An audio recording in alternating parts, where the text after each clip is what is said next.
Olá, amigos, um abraço a todos vocês. Eu sou o professor Dr. Ademir Rodrigues, sou terapeuta, fisioterapeuta do esporte. Tive a oportunidade de ser o primeiro fisioterapeuta brasileiro a atender um atleta em campo de futebol, dentro do campo como fisioterapeuta, em 1979. E sou escritor, autor, editor de 5 livros, joelho, coluna, ombro, tornozelo, quadril e outras coisas mais. Além disso, eu fui atleta de futebol profissional, tive problemas na minha carreira, tive cirurgias no joelho, fraturas de perna, e nesse período todo eu tive que desenvolver estudos, acelerar a pesquisa para cuidar primeiro de mim mesmo, e depois poder oferecer esses serviços aos atletas de alto rendimento. Esse é o segundo vídeo do atleta Zico. Se você ficar até o final, no final você vai ter uma surpresa super agradável da nova tecnologia que nós estamos usando para ajudar os ex-atletas de futebol profissional. No primeiro vídeo do Zico, esse daqui é o vídeo que ele já fez a cirurgia. No primeiro vídeo do Zico, nós propusemos operar ou não operar, porque em toda a nossa vida profissional atendemos mais de 18 mil pessoas, entre atletas, esportistas e pessoas comuns, e sempre nós evitávamos a cirurgia.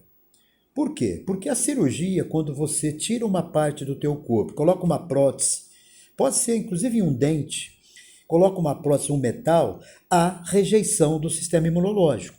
E você passa a ter uma sobrecarga a mais no seu sistema autoimune. Então, a nossa luta sempre foi de recuperar sem a cirurgia. O Zico seguiu o caminho dele.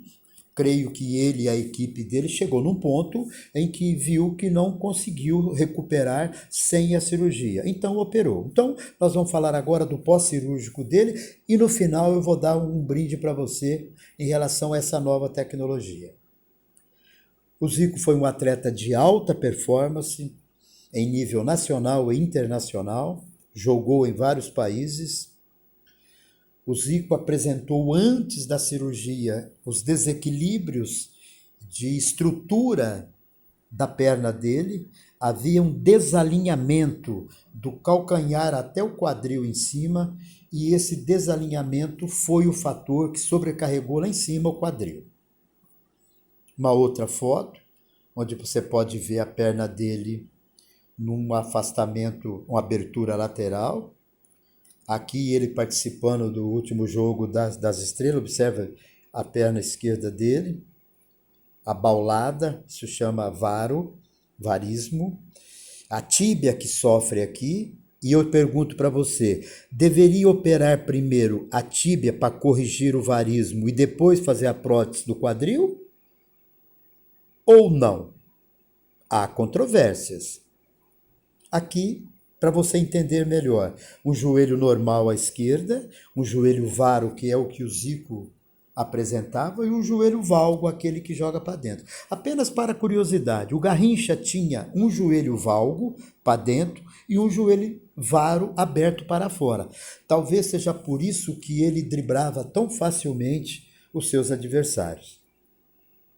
Essa é a jogada onde o Zico teve a lesão número 1 do seu joelho, em 1985, num jogo entre Flamengo e Bangu. O Márcio Nunes, o atleta da época, um lateral direito do Bangu, veio e pulou na perna esquerda do Zico, jogando o joelho para trás, e teve lesões diversas das estruturas ligamentares do atleta Zico. Aquele no chão, sendo retirado, porque foi uma lesão bastante grave, principalmente para a época que as técnicas cirúrgicas eram ainda bem remotas. Depois ele recuperou, voltou a jogar, e a pergunta é, qual o preço que ele pagou com a sua recuperação? Que na época não era uma recuperação de especialidade, porque nem cirurgias específicas tinha algumas que ainda estavam em processo de testagem. E a parte da recuperação do Zico foi feita toda ela com exercícios de sobrecarga, para recuperar a musculatura. Creio que aí foi um dos grandes equívocos, que não respeitou as cartilagens do joelho, ou seja, recupera a massa muscular e não liga muito para a sobrecarga articular. Eu creio que foi aí que começou a apresentar. Desde aí, é claro que é uma construção. Então, quando alguém fala assim, a conta chega, não. A conta não chega para quem faz as coisas corretamente. As contas só chegam para quem trabalha não de forma correta. Agora, nessa condição aqui, o Zico simplesmente era a pessoa a receber o trabalho. Então, observe a perna do Zico, totalmente alinhada. Olha só, para curiosidade, olha o alinhamento da perna do Zico quando garoto, o tamanho, o volume da massa muscular dele. O Zico era taruguinho, era forte embaixo e o tronco do Zico um pouco mais fino, que aliás é um dos problemas da formação de base do atleta brasileiro. Desenvolve-se a parte de membros inferiores, porque o trabalho todo dia promove isso, e a parte superior fica para um segundo plano. Por isso que quando os atletas vão para o exterior, eles passam por um trabalho de ganho de massa muscular equilibrada, em cima e embaixo, de forma harmônica.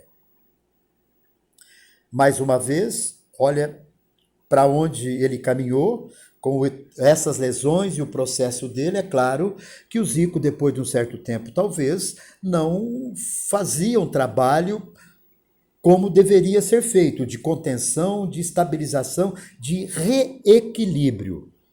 Eu creio que aí foi, a conta chegou, porque não fez como deveria, e como a perna tinha uma lesão, a musculatura precisava de ser periodicamente revisada e retrabalhada, isso, quando não foi feito, a perna foi cedendo, e o joelho foi abrindo, a tíbia foi abrindo, e a estrutura de equilíbrio que vai do calcanhar até o quadril ficou totalmente alterada nesse seu lado esquerdo. Essa é uma foto ilustrativa, não é a lesão do Zico, uma lesão de quadril, leva a parte de cima, chama acetábulo, o osso, a de baixo, o fêmur. Há uma lesão, pode ocorrer nas duas ou em uma só. Aqui a prótese, que também não é a prótese que o Zico colocou, eu não sei qual é o nome da prótese, eu só sei que a prótese que o Zico colocou não é igual à do Andy Murray, o atleta de tênis que colocou uma prótese capaz de suportar cargas, aceleração, desaceleração, por isso que ele compete até hoje em nível de tênis. O Zico colocou uma prótese que ele pode fazer atividades leves, caminhar, nadar, andar de bike ou bater na bola alguma coisa, mas não exercício de sobrecarga, não aceleração e desaceleração como o futebol exige. Aqui a parte de cima do acetábulo e a parte de baixo do fêmur, uma haste que é conectada e a partir daí toca-se a vida. A fisioterapia no pós-cirúrgico imediata, é claro que ele fez, com toda a equipe médica dele, particular, e do médico que o assistiu. Aqui nos primeiros passos de hospital. Aqui o Zico andando com duas bengalas. Bengala axial, muleta axial é aquela que vai debaixo do braço. Essa daí é apenas bengala, que vai até a altura do quadril. Aqui o Zico caminhando, uma outra imagem, com as duas bengalas ainda, no pós-cirúrgico. Aqui o Zico descendo escadas, com uma bengala e a outra mão se escorando no corrimão, e subindo do mesmo jeito. São as atividades pós-operatórias. Aqui o Zico já, na parte social dele, já deixou uma bengala, está só com uma bengala, e observe que o varismo da perna continua ainda. Então, minha pergunta é, colocar uma prótese no quadril e não corrigir o varismo da perna, isso é correto? Biomecanicamente, eu afirmo para você que não é correto. Mas a equipe médica deve ter tido os motivos para fazer essa intervenção desse tipo sem corrigir a tíbia. Como corrige a tíbia? Faz uma osteotomia da tíbia, tira uma parte óssea do lado abaulado e realinha a tíbia. É uma cirurgia também delicada que, na minha opinião, poderia ter sido feita. Ou essa cirurgia da tíbia antes, ou para depois fazer a do quadril. Se optaram em fazer a do quadril antes, a equipe deve ter os seus motivos. Como eu não estou com a equipe, eu não posso dizer se é ou não a forma melhor a escolhida. Aqui, caminhando com a recuperação, na piscina. Aqui o Zico já observa que ele está está com uma bengala só, ó, já está deixando, está levando a bengala lá em cima e está caminhando já. É um momento muito alegre para o atleta, quando o atleta atinge esse patamar. Aqui exercícios específicos com a equipe da fisioterapia, mais exercícios, mais exercícios, mais exercícios, mais exercícios. Aqui caminhando, um banho de sol com as bengalas ainda. E aqui o Zico hoje. O Zico hoje trabalha na canal de televisão, tem as lives que ele faz tudo, é um entrevistador. E o Zico é uma pessoa amada pela torcida do Flamengo e amada pelos torcedores das outras equipes. Não só pelo que ele foi como atleta, mas pelo que ele continuou a ser como ser humano após ele encerrar com a carreira esportiva dele. Aqui o Zico numa outra tomada. E aqui o Zico no seu trabalho, né? Seu trabalho, o Zico fazendo as coisas interessantemente. O que eu tinha para falar para vocês aqui no final é mostrar essa foto do Pelé e perguntar, um atleta como o Pelé, como o Zico, chegar no ápice da carreira deles, tendo prótese e tal, ir para uma cadeira de roda é algo muito deprimente, na minha opinião. Poderia ter evitado isso? É essa mensagem que eu quero deixar para vocês. O atleta de futebol ou de qualquer esporte, quando ele para de jogar, ele não deve parar com as atividades físicas dele. Ele vai diminuir a intensidade, o ritmo, a quantidade, mas ele deve manter. Por quê? Porque a estrutura muscular do ser humano é o que mantém o equilíbrio dos ossos. Os ossos ficam no lugar e não se deformam quando tem músculos que sustentam tanto a parte inferior como a parte do tronco, como a parte superior. Uma coluna sem musculatura, a barriga abaula, aumenta as curvaturas, aperta os discos intervertebrais e aí os problemas agravam. Uma perna sem alinhamento, como essa que nós vimos aqui do ex-atleta Zico, desalinhada, gera desequilíbrio tudo para cima. Por quê? Porque a força, ela, quando você caminha, é da batida do calcanhar, sobe, passa o tornozelo, vai para o joelho e termina no quadril. Então tudo que está para cima sofre pela coisa que está de baixo. Bom, em cima disso, o que nós fizemos?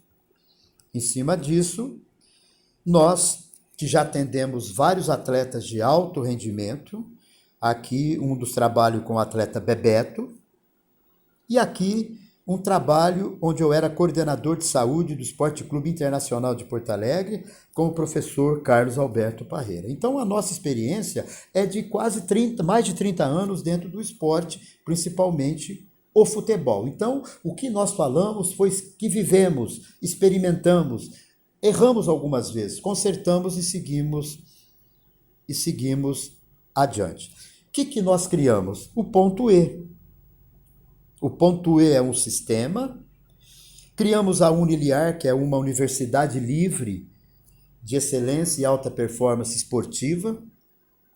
O ponto E nada mais é do que um sistema capaz de modular a resposta biológica humana, que envolve a parte químico-hormonal e a parte física estrutural, e a parte energética. Por quê? Porque as degenerações articulares, ela é ela acontece quando diminui a nutrição da cartilagem articular.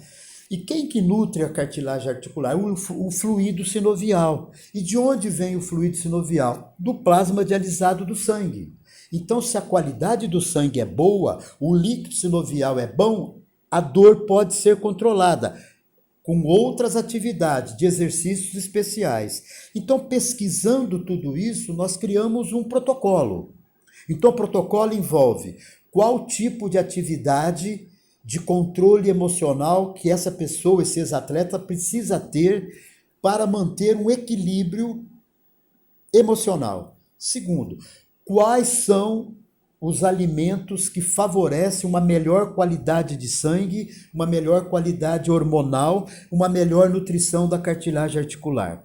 E quais os tipos de atividade física que não estressam ainda mais a cartilagem articular, que trabalha a musculatura e não força a sobrecarga articular. São os exercícios de cadeia cinética fechada, cujo pé está no apoio. Eu estou falando de joelho e quadril.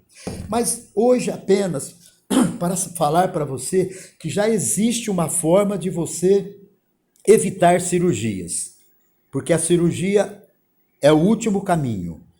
Então, se você quiser saber mais, acompanhe as nossas séries de vídeos sobre saúde, performance e bem-estar do ex-atleta de futebol, de tênis e qualquer esporte. Um grande abraço a todos vocês. Finalizamos aqui a série com o Zico.